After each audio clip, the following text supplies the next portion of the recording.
오늘은 우리 창립 35주년이에요. 그래서 우리가 3부 예배 때 이제 권사 장로님 취임을 하는데, 저희 교회가 내교위원회가 몇 년 동안 일하다가 저에게 보고서 올라왔는데 굉장히 내교를 강화시켰습니다. 그래서 올해 왜 이렇게 사람이 적게 뽑혔냐 그러는데, 예전에는 권사그램 보통 18명, 20명 했는데 7분, 그리고 장로님도 2분밖에 선택받지 못하는 것은 굉장히 이제 그 기본 조건이 까다로워졌어요. 그래서 그분들이 오늘 이제 받습니다. 그래서 오늘 그분들을 위한 설교이지만 우리 모두를 위한 설교인지를 들으시길 부탁을 드립니다. 오늘도 창립 35주년 되는 저희 교회는 창립 때부터 지금까지 교회 나오신 분도 계시고 30 넘게 저희 교회 나오신 분도 계시고, 또 하나님께서 필요하셔서 그때그때마다 새 가족들 모든 분들이 계신데, 여러분 모두에게도 주님의 이름으로 축복을 드립니다. 더 감사한 우리 창립 35주년을 마련해서 그동안 이렇게 넘어져 갔던 간판을 허물고 새롭게 간판을 만드는 일 보시는 거죠. 굉장히 세련됐어요. 그 간판을 꼭 저를 보는 것처럼 얼마나 세련된지 몰라요. 특히 밤에 보면 불이 들어오는데 굉장히 예뻐요. 오늘 밤에 와서 꼭 한번 보시기를 바랍니다. 어떤 분이 저에게 말하기를 간판을 이렇게 세웠는데 왜 옆으로 이렇게 세웠냐 라고 얘기한 분이 계세요. 저는 그분이 우장로님이라고 말한 적이 없어요. 이렇게 세우는 거는요, 트래픽이 많을 때 수많은 사람이 지나갈 때 보라고 이렇게 하는 거, 이렇게 하는 것은 그냥 그러지 않아도 되고, 또 우리 교회는 이렇게 할 수가 없어요. 이렇게 하려고 그러면 길이가 있어야 되잖아요. 그러면 파킹랏을 못 써요. 그래서 우리 옆으로 하는 것이고, 또 우리는 트래픽이 많은 게 아니라, 트래픽 있긴 있지만 한인들 우리 교회 앞에 누가 지나가요. 그래서 이렇게 세우는 게 아니고 이렇게 세웠다고 제가 오장로님에게 답을 드렸습니다. 여러분 오장로가 똑같은 생각을 가지고 계신 분들은 회개하는 마음으로 제발 따지지 마시기를 부탁을 드립니다. 정말 새롭게 하고 싶은 마음이 있으면 돈을 다 내시면 그분의 이름으로 하시죠. 어쨌든 하여간 여러분, 제가 왜 그렇게 하냐면, 우리가 아무것도 아닌 것 같지만 간판을 새로 했기 때문에 우리도 새로운 마음으로 신앙생활을 하자, 그 말입니다. 우리가 내교가 바꿔지면서 어려운 가운데 뽑힌 분들이기 때문에 제가 설교를 조금 강하게 할 테니까 잘 들으시고, 뭐 부담된다 그러지 마시고 이 말씀대로 순종했으면 참 좋겠습니다. 전문적인 도둑 두 사람이 미국의 큰 백화점을 들어가서 밤 12시부터 새벽 4시까지 마음대로 다 장난을 치고 나왔습니다. 근데 놀라운 것은 물건이 단 하나도 잊어버리지 않은 것입니다. 그 전문적인 도둑이 둘이 들어서 나갔다 그러면 규정하고 다 나가야 잊어버리고 상실해야 되는데, 놀랍게도 물건을 하나도 가져가지 않았는데 그 한 일은 모든 물건의 가격표를 다 바꿔놓은 거예요. 30불짜리를 300불짜리로, 300불짜리를 5불짜리로, 500불짜리를 5불짜리로 다 뒤죽박죽 바꿔놓은 거예요. 매니저가 들어와서 개장을 하고 그것이 잘못됐다는 걸 알기까지 2시간 동안 놀라운 일이 벌어져 버린 것입니다. 1000불짜리를 10불에 사기도 하고 10불짜리를 1000불에 사기도 하고, 그리고 완전히 다 바꿔놔 버려가지고 난장판이 벌어져 버렸습니다. 이 기사는 우리들에게 우리가 살아가는 시대, 저와 여러분의 삶의 모습을 보여주는 것입니다. 지금 이 시대에 가장 어려운 것이 뭐냐? 요즘 뭐 경제 그러는데 아니에요, 여러분. 저는 경제를 떠드는 한국 정부를 보면 나는 답답해요. 가장 큰 문제는 가치관의 혼란입니다. 무엇이 중요한 것인지 무엇이 덜 중요한 것인지를 세상은 가르치지 않습니다. 지금 완전히 혼란이 돼버려가지고요, 정말로 동성연애가 올바른 것인지 그걸 반대하면 잘못되는 것인지 무엇이 올바른 것인지를 알 수 없는 시대가 지금 돼버렸습니다. 누군가가 정확하게 이건 잘못됐다, 이 길은 가야 될 길이다, 이것은 무가치한 길이다 말할 데가 없습니다. 오직 지금 교회에서만 얘기하는 것이지, 지금 가치가 완전히 혼란이 돼서 뭐가 중요한지 모르고, 더 놀라운 것은 무엇이 중요한지 가치를 따지지 않는다는 시대가 돼버렸어요. 그냥 자기의 마음이 생긴 대로, 감동이 생긴 대로 그냥 살아버리는 것이죠. 정말 중요한 가치가 무엇이고 내가 행할 것이 무엇이고 내 행하지 말할 것이 무엇인지를 요즘 따지지도 않고 묻지도 않습니다. 이게 정말로 중요한 거예요. 예전에는 물었어요. 그게 잘못 생각했더라도 잘못된 가치관 가지고 살아갔는데, 요즘은 가치관이 없어요. 그냥 생각되는 대로, 마음 감정이 일어나는 대로 살아가고, 일어나는 대로 장사하고, 자기 감정이 일어나는 대로 데이트하고, 일어나는 대로 군인 생활하고, 그렇게 마음대로 살아버린 무가치한 혼란의 시대에 살아서 도대체 어떻게 살아야 되는 것인지, 무엇이 올바른 것인지, 무엇이 우선순위인지를 모르는 다 이 무가치하고 혼란한 시대에 우리가 살고 있다는 것입니다. 더 놀라운 것은 그 놀라운 세상이 무가치하고 혼란된 세상의 영향이 교회 안에 들어와서 교회를 10년, 20년, 30년 다니지만 교회가 무엇인지, 내가 집사가 되고 관사가 되고 장로가 되고 목회자가 되었는데 내 삶의 가장 우선순위가 무엇이고, 내가 집사고 권사고 장로, 내가 교회 부장이기 때문에 내가 어떻게 살아야 되는 것인지, 내가 그리스도인으로서 첫 번째 해야 될 게 무엇이고 절대 안 할 무엇인지, 심지어는 교회 안에서조차도 그 가치관의 혼란, 그리고 그것이 없어져 버렸다는 것입니다. 화가 나면 소리 지르고, 화가 나면 시험 들고 안 나오고, 정말로 뭘 가지고 살아야 되는 것인지. 우리 출애굽기 2000년 전에 누가복음 23장 34절에서 십자가 달리신 그분 주님을 조롱하는 그 어리석은 백성들, 아니 원수 같은 그들을 향해서 아버지 저들의 죄를 사하여 주옵소서, 저들은 자기가 하는 일이 무엇인지 모르나이다 라고 하는 그분의 외침이 지금 우리 시대에, 심지어 우리 교회 안에까지 들어와 있는 것입니다. 여러분 아십니까? 왜 예배를 드려야 되는 것인지, 왜 질성수가 우리에게 삶에 중요한 것인지, 아무리 가난해도 내가 취할 것 있고 취하지 않을 것이 있다는 걸 아십니까?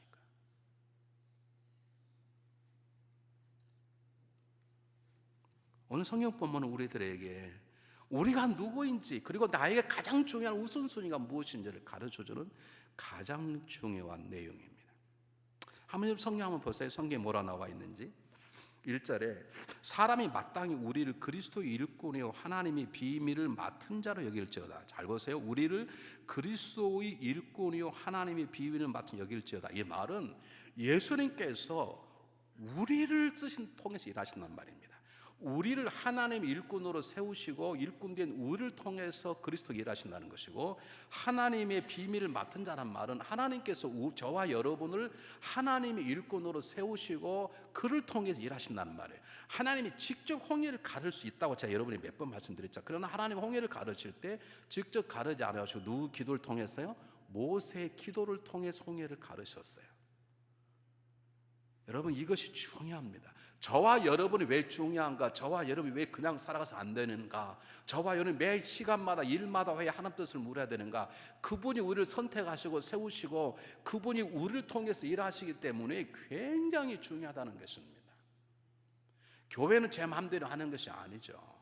인생 자체가 그들이 하나님을 믿든 믿지 않든 절대로 인생은 그냥 살아가는 게 아니라 철두철미하게 모든 만물을 지으신 하나님의 뜻에 의해 살아가는데, 그분은 사람을 택하셔서 그 사람에게 하나님의 마음과 소원과 계획을 주시고 그를 통해서 일하시기 때문에 저와 여러분은 굉장히 중요한 존재라는 것입니다. 우리 출애굽기를 지금 우리가 1대1 공부를 많이들 하셔서 지금까지 한 100명 정도가 출애굽기를 하셨어요. 제가 공개 강의로 한 230명 정도 우리가 수요일날 했기 때문에 그걸 다 합치면 한 350명 정도가 출애굽기를 배우고, 또 배웠던 분이 또 배우신 분들이 계신데, 출애굽기 핵심은 출애굽기 3장 7절 8절 거기에 5가지 단어가 나오는데, 하나님께서 이스라엘 민족의 고통과 신음을 보고 듣고 알고 첫 번째고요. 두고 그걸 보고도 알고 하나님께서 내려오셔서 내려가다 그것이고, 세 번째는 그들을 유월절 피로 건져내고, 그리고 광야를 거쳐서 인도하여 마지막 이르게 하노라, 데려가도 하노라. 그게 5가지의 중요한 단어를 가지고 우리 전체 우리 신앙생활을 푸는 것입니다. 그 중에 제일 중요한 것이 내려가서입니다. 하나님께서 이스라엘 민족의 고통과 고뇌를 아시고 내가 보고 듣고 알고 내려가서인데, 하나님 직접 내려오셨습니까? 하나님 내려오지 않고 누굴 통해 일하셨습니까? 모세를 통해 일하셨습니다. 하나님은 모세라는 사람을 택하시고 모세를 통해서 하나님이 계획과 마음과 능력을 주셔서 모세를 통해서 이스라엘 민족을 애굽에서 출애굽하는 귀한 일을 하나님 행하신 것이죠. 바로 권사가 되었다, 장로가 되었다는 것은 바로 그런 것입니다. 저와 여러분 이곳에 앉아있다는 것 자체가, 내가 권사가 아니고 장로 아니 하더라도, 내가 아직까지 집사 집주하는 평신도 할지라도 분명 우리가 구원받았다는 것은 하나님 우리를 쓰시겠다고 우리를 통해서 이곳에 부르신 것이고, 하나님 지금도 저와 여러분을 통해서 하나님의 놀라운 일들을 이루어 가신다는 것입니다. 예수님께서도 12제자를 세우셨어요.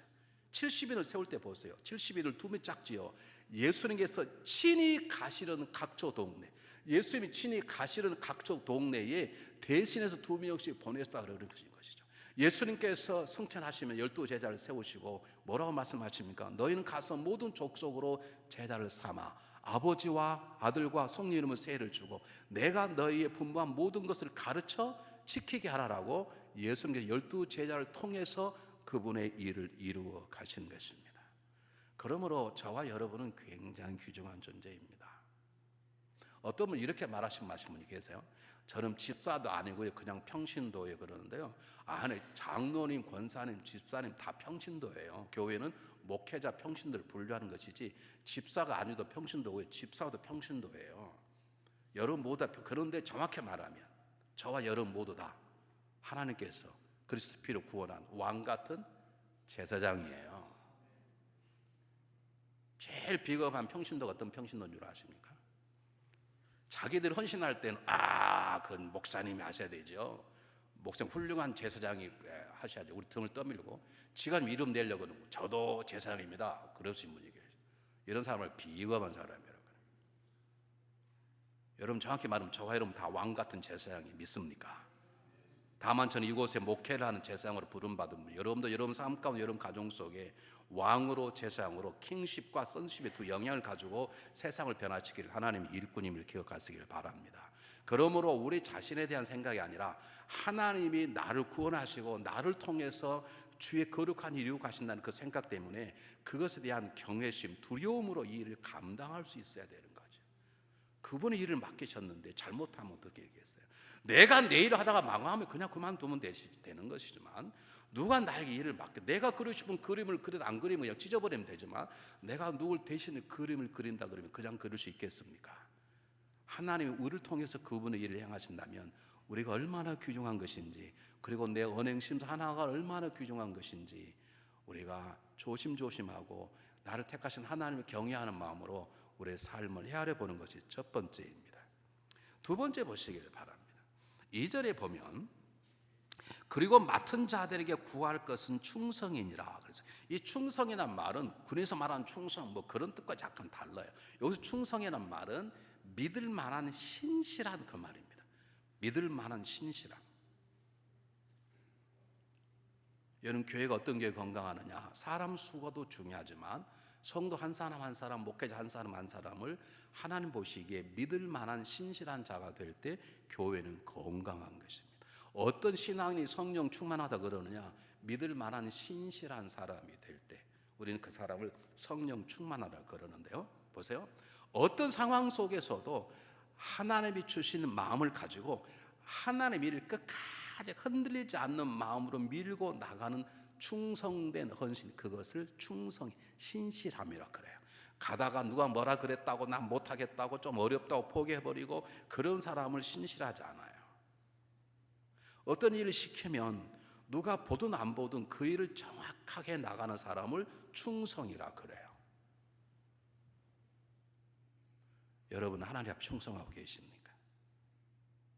어떤 상황에서 흔들리지 않는 마음을 가지고 그 일을 끝날 때까지 하나님이 나와 함께 하시고 나를 통해서 그분의 일을 이루어 가신다는 그 경외심과 두려움으로 끝까지 전진해 나가는 것, 그것이 충성이에요. 그게 신실함이에요.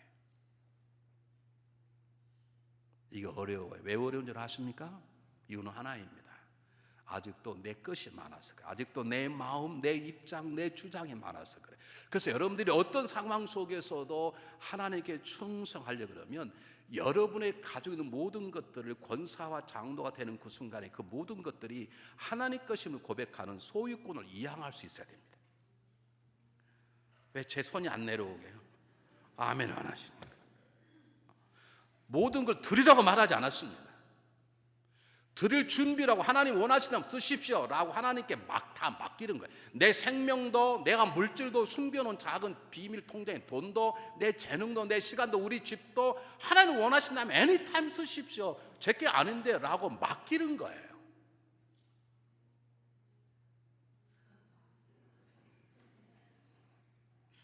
여러분 아멘 듣다가 하는데 손이 굳어버리겠어요.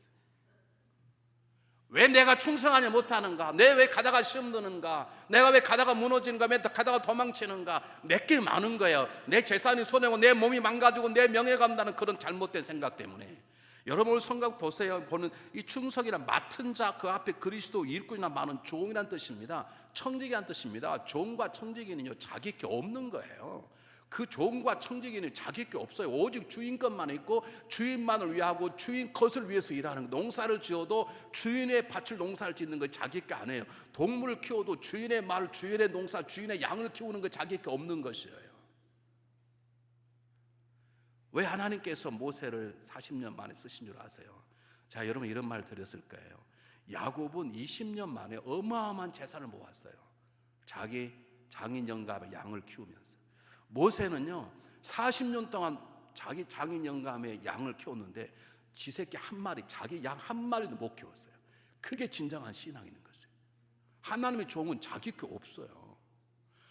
신앙, 하나님의 충정이 자기 집도 없어요. 그냥 주인 집에서 살고 모든 게 생명도 그분 것이고 내 재능도 모든 거 그분 것이에요. 이 소유권의 이양이 없기 때문에 우리는 가다가 시험 들고 주저앉고 도망치고 싶고 그러는 것이죠. 그래서 오늘 3부 예배 때 권사님 되시고 장로님 되신 분들에게는 제가 이걸 굉장히 강조하려고 그래요. 그래서 이거 못하겠다는 분들은 지금 사표를 내시라고 그러려고 그래요. 리빙스턴이 아프리카에서 한 추장에게 복음을 증거했습니다. 추장이 놀랍게 성령의 감동으로 그 자리에서 예수를 받아들인 거예요. 그리고 그 자리에 개종을 했는데 이 양반이 너무 마음이 뜨거운 거예요. 예수를 막 너무너무 사랑하고 그냥 있을 수가 없어서 그가 그 시대에 아프리카에 굉장히 곡식 귀한데 귤 중에 밀이 제일 비쌉니다. 어마어마한 비싼 밀 한 푸대를 가지고 온 거예요. 감사해서. 이게 하나님의 헌신하는 마음으로 제가 밀가를 드립니다. 저 같았으면 그러냐고 잘해도 그럴 텐데 리빙스턴이 이 밀가루를 헌신한다고 딱 퇴짜를 놨네. 추장이 놀라고 시험 들지 않았어요. 그럼 어떻게 하면 하나님께 헌신할 수 있을까? 자기가 타고 다니는 말, 그 주변에 있는 모든 가운데 가장 멋진 말, 키도 크고 가장 잘 달리는 말, 추장만이 탈 수 있는 말 한 마리를 끌고 와서 그렇다면 이 말을 드리고 내 헌신을 표현하고 싶습니다. 그랬더니 리빙스도 이번에도 무슨 말 한 마리 가지고 헌신하겠냐고 너 퇴짜를 놨네. 저 같으면 시험 들고 예수 안 믿을 텐데요. 추장의 믿음이 보통이 아니었어요. 고민하다 그럼 어떻게 하면 하나님 기법을 헌신할 수 있을까? 자기 머리핀을 가져와. 이 머리핀은 그냥 머리핀은 큰 머리핀인데 그것은 추장임을 나타내는 요즘 말 한국으로 말하면 왕관과 같은 것입니다. 그 머리핀을 가지고 갔습니다. 이 머리핀을 드리겠습니다. 이게 제 헌신의 표시입니다. 그랬더니 리빙스턴 이번에도 무슨 머리핀 가지고 헌신하냐고 그러더래요. 그래서 추장이 떨리는 마음으로 밀가루도 드리고 말도 드리고 머리핀도 드리고 남는 건 제 몸밖에 없습니다. 제 몸을 그럼 드리겠습니다. 그래서 리빙스턴이 맞습니다. 그것이 헌신입니다. 아멘 합시다. 안 한 분들은 그냥 더 역사가 막 일어날지어다. 아멘 안 하면 온전히 막 잠자다가 막 역사가 일어나서 할렐루야 하면 다음 주에 다 받쳐버린 역사가 있을지어다. 여러분 하나님의 종, 하나님 맡은 자가 된다는 것은 그분 앞에 변함이 없는 신실화가 된다는 것은 내 모든 것들을 그분께 소유권을 이양하는 내게 없는 것이에요. 여러분 그것이 중요한 것이죠. 구약시대에 드렸던 5가지 제사가 있습니다. 번제가 있고 소제가 있고 화목제가 속제제가 속건제가 있는데 그 가운데 첫 번째가 뭐냐면 번제입니다. 번제는요 자기 동물을 가져오면 동물의 가죽을 벗기고 그 동물 일일이 각을 다 떠서 바쳤어요. 이 말은 무슨 말이에요? 우리 세포가 60점에 세포 하나를 다 하나님께 드리라는 거예요. 거적만 벗기고.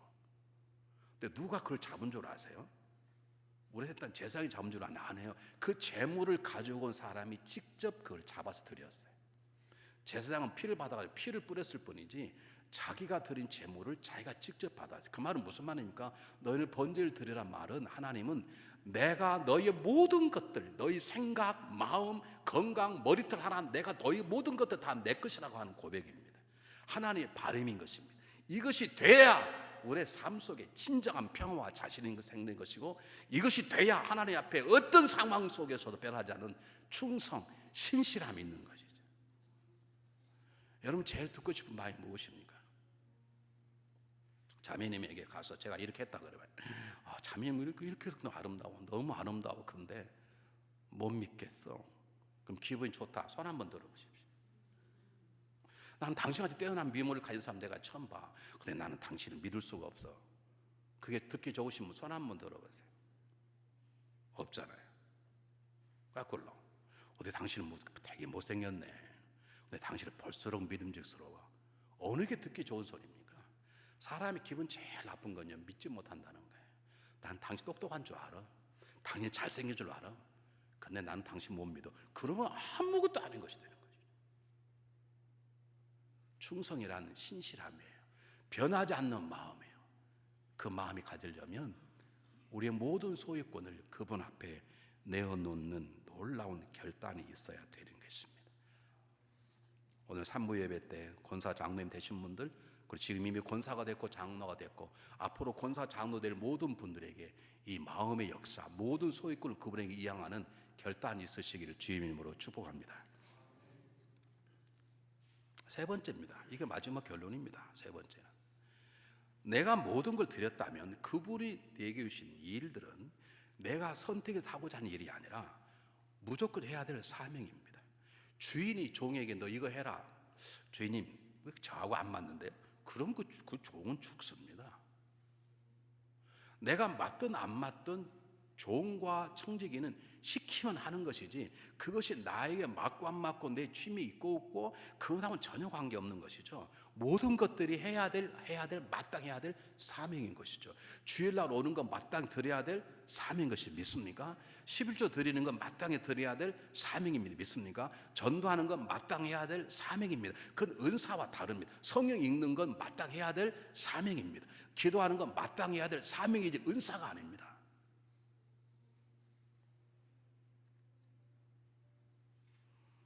여러분, 우리는 인생을 살아갈 때 분명한 하나님과의 관계에서 분명한 세상이 다른 점이 있어야 돼요. 세상은 자기 하고 싶은 걸 해요. 세상은 자기에게 유익한 걸 해요. 세상은 자기에게 즐거움이 돼야 하는 것이지 뭐 하지도 않는데 해요. 하나님의 사람은 내가 하고 싶은 게 아니라 하나님께서 나를 부르시고 나를 통해 하시고자 하는 일들을 하는 거예요. 그것을 취미 생활을 하지 않고요, 여가 생활, 그것을 사명이라고 그러는 거예요. 저와 여러분은 사명인 것이죠. 제가 예배 설교하는 것은 제가 사명인 거예요. 어떨 때는 설교 정말 안 하고 싶을 때 있어요. 솔직한 고백이지만 왜 없었겠어요? 정말 안 하고 싶을 때 있어요. 근데 왜 쓰느냐? 그럼 쓰지 말지. 써야 될 거 제가 사명이기 때문에 그러는 거예요. 사명이기 때문에. 우리는 일이 아니에요. 취미생활이 아니에요. 교회 여러 생활 가운데 난 하고 안 해요. 하나님 여러분이 주어지면 그것이 맞든 안 맞든. 근데 아직 이게 우리 교회 안 된다니까요. 봉사부장 가십시오. 전부 다 안 하려고 그래요. 누가 봉사부장 하고 싶겠어요? 가서 그릇 씻고 하고 밥하는 거 책임 얼마나 시키면 하겠습니다. 그러면 아직까지 안 계세요. 매번 설득해서 해야 겨우 하죠. 또 하고 제일 욕 많이 얻어먹는 게 봉사부장이거든요. 밥이 맛이 있네 없네 어쩌네 저쩌네, 반찬이 짜네 어쩌네. 왜 그 자리가 제일 눈에 띄는 자리니까요. 누가 재산관리부장 하고 싶겠어요? 누가 더운 날 여름에 올라가서 전기탕 막 갈고 저 그러겠어요? 박정희 오늘 해보니까 쉽던가요? 쉬웠어요? 이거 놀래라도. 그렇게 수고하니까 누가 알아주시던가요? 하나도 안 알아줘. 왜요? 다 재산관리부장님들은 여러분들이 교회 안 올 때 일하시거든. 주일에 일합니까? 다 평일에 와서 일하니까 안 보여요. 그걸 누가 하고 싶겠습니까? 목사님, 저는 은사는 아니지만 한번 해보겠습니다. 그래야 되는, 우리 교회는 아직 그 수준 안 와 있다니까요. 하나님의 백성, 하나님 일꾼 권사 장로가 되면 내가 하고 싶은 건 나 은사와 관계, 은사가 있는 일을 하면 좋지, 그러나 은사가 없어도 하는 거예요. 여러분, 전도가 은사입니까? 여러분, 기도가 은사인가요? 은사가 있는 분들 잘하죠. 은사가 없어도 기도를 해야 되고, 성경 읽는 게 은사인가요? 나는 성경 안 보면 나는 죽고 싶어, 그런 분 계신가요? 억지로 읽어야 되는 것이지. 여러분, 중요한 것입니다. 우리가 하나님 앞에 모든 일들을 그분이신 사명이라고 생각하고 일하기 시작할 때 그분 우리를 통해서 놀라운 일을 행하시는 거예요. 여러분, 모세가 절집에 가고 싶지 않다 그러잖아요. 너 가라. 어떻게 가요? 가면 자기 죽는데, 자기가 살인자하고 도망 왔는데 가라. 편명하잖아요. 저는 말을 못합니다. 그래? 그런 말 잘하는 형 아론을 붙여주지. 이제는 발뺌 어렵게 되었습니다. 가라면 가겠습니다. 죽을 거하고 가잖아요. 그 하나님 주신 일이라고 생각하고 가잖아요. 그때 놀라운 것은 양을 치던 모세의 약간 지팡이가 어떤 지팡이로 바뀌어요? 하나님의 지팡이로 바뀌어져요. 성경 놀랍게 그렇게 말해요. 모세가 하나님의 지팡이를 들고 섰다라 그래요. 그런데 지팡이를 바뀌었는데 안에 똑같은 지팡이에요. 양들의 털과 기름 찌든 지팡이인데 그가 하나님 주신 일을 사명으로 알고 그러면 가겠습니다 라고 사명 갖고 갈 때 놀랍게도 모세의 지팡이는 홍해를 가른 능력의 지팡이, 반석을 치면 물을 나게 한 놀라운 하나님의 지팡이로 바뀌어지는 것이죠. 엘리야는 우리와 성정이 같은 사람이에요. 그런데 가라고 하면 가는 거예요. 야, 너 시내가서 숨어라. 까마귀가 먹을 주겠다. 아유, 하나님 제가 알아서 하겠습니다. 너는 내 시킨 대로. 까마귀의 먹이를 먹는 게 사명이에요. 과부지가 너 먹는 게 일로 생각하는 게 아니라 사명.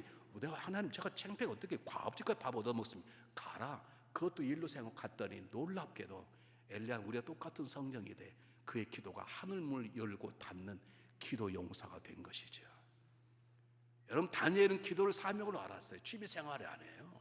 취미생활인데 죽으려고 기도합니까?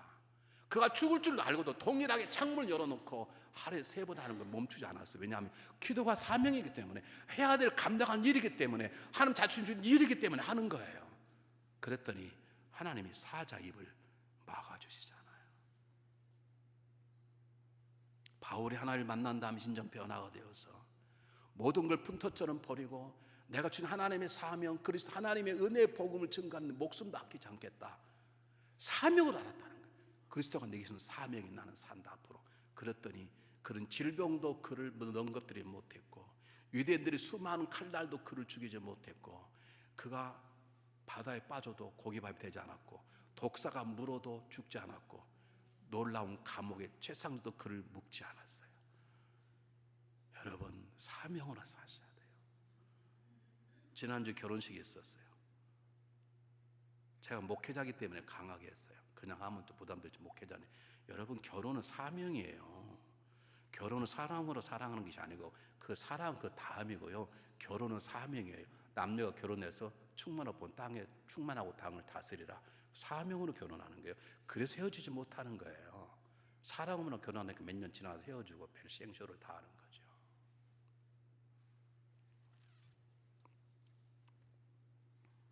여러분, 세계적으로 존경받는 방송인 오프라 윈프리를 알 거예요. 저보다 무려 1살이나 적은 젊은 여자인데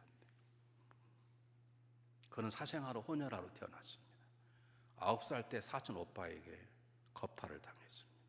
14살 때 정신없어 가지고 사생아를 낳습니다. 태어난 자녀는 얼마 살지 못하고 죽었습니다. 마약 중독자가 되었습니다. 초고도 비만을 가졌습니다.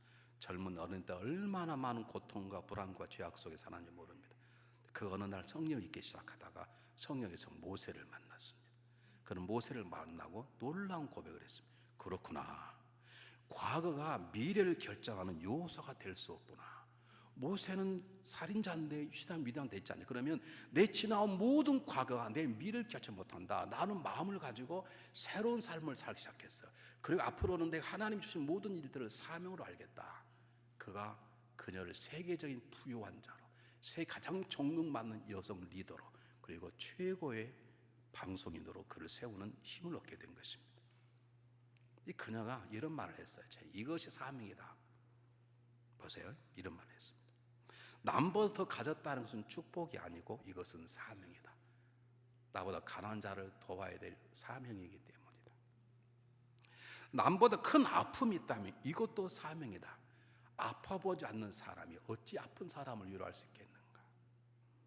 세 번째, 남보다 설레는 꿈이 있다면 그것은 망상이 아니라 사명이다. 꿈을 통해서 꿈을 잃어버린 사람을 세우고 하나님께 영광을 돌리게 합니다. 네 번째, 남보다 부담되는 일이 있다면 그것은 사명이다. 일을 간직하고 싶은데 그걸 하지 못하는 부담감이, 그 부담감이 나로 하여금 그 일을 충성케 하는 능력이기 때문에 부담감도 사명이다. 성도들에게 일을 부탁하면 목사님 부담돼서 못하겠습니다. 그 좋은 것입니다. 부담이 돼야 됩니다. 여러분, 사랑한다는 건 부담이 되는 거예요. 자녀를 낳으면 부모는 자녀 때문에 부담이 되는 것이죠. 어르신 애들이 늙고 부모가 노년이 되면 자녀는 부모에 대한 부담감을 갖게 되는 것이죠. 믿습니까, 여러분? 부담감은 그 일을 감당하라는 하나님의 사인입니다. 여러분, 교회 들어올 때 부담감이 없다. 그 여러분 잘못된 것입니다. 내가 이렇게 살아도 안 되는데 어떡하지? 그 부담감이 생겨서 여러분 교회에서 너무너무 행복한 거예요. 부담이 너무 자유한 거예요. 그럼 여러분 둘 중에 하나, 너무 성령 충만하고 일을 너무 잘하시는 분이든지 아니면 아직까지 아무도 아니든 둘 중에 하나예요. 여러분 교회 들어오면 부담감이 생기십니까? 어떡하지? 11조 해야 되는데 11조도 못하는데 그런 부담감이 있으셔야 11조 안 하신 분도 있으셔야 돼요. 저는 11조 하라고 하지 않았습니다. 부담감은 가지시라고 그랬습니다. 부담이 있으셔야 돼요. 부담감이란 하나님 주신 사인이에요. 사인. 여러분 교회 일은요 취사 선택이 아니에요. 여가 선용이 아니에요. 하고 싶으면 하고 말고 싶으면 하는 게 아니고 우리가 해야 될 사명이에요. 그 사명에 사는 자, 그것이 권사요 장로예요. 그걸 본을 보여주는 것이에요.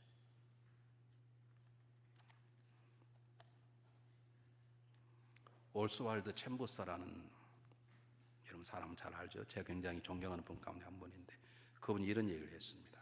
당신은 하나님을 위해서 싸우라고 부름을 받지 않았다. 잘 들으세요. 당신은 하나님을 위해 싸우라고 부름을 받지 않았다. 당신은 하나님이 싸우는 전쟁터에서 하나님의 도구가 되도록 부름을 받았다. 하나님 우리를 통해서 일하신다는 것이죠. 그러려면 여러분 내 자신의 모든 소유권을 그분에게 맡기셔야 돼요. 내가 완전히 비워져야 그분이 나를 마음껏 사용할 수 있는 것이죠. 그리고 그분 앞에 쓰임 받는 것이 나의 사명이라고 생각하는 것이죠. 여러분 하나님께서 우리들에게 권사가 되고 장로가 되게 우리가 변해서가 아닙니다. 변화되라고 권사가 장로를 세워진 걸 믿으시기를 바랍니다. 어쩌면 지금도 우리들 가운데 뭐 저가 장로야 저가 권사야 그렇게 비우는 사람이 있을 거예요. 교회가 잘못 세웠다 그럴 사람이 있을 수 있어요. 오히려 그들의 생각이 잘못되고 하나님이 세우신 올바른 당을 이루기 위해서 지금부터 변화되는 삶을 사시길 바랍니다. 그러면 여러분 모든 소유권을 하나님께 이양하십시오. 그리고 모든 일들을 내가 취선택하는 게 아니라 사명으로 알고 하셔야 돼요. 사명으로. 그럴 때 그분 우리를 통해서 놀라운 일을 행하시는 것입니다. 그래서 주님께서 말씀하셨습니다. 볼지어다 내가 세상 끝날까지 너희와 함께 하리라. 그리고 말씀하셨습니다. 내가 너에게 성령을 보낼 것이니 성령이 너희 임하면 너희는 권능을 얻고 내 제자가 되도록 내 증인이 되도록 성령께서 너희를 다스려 줄 것이니라. 여러분 앞으로 어떻게 사시겠습니까? 기도하겠습니다.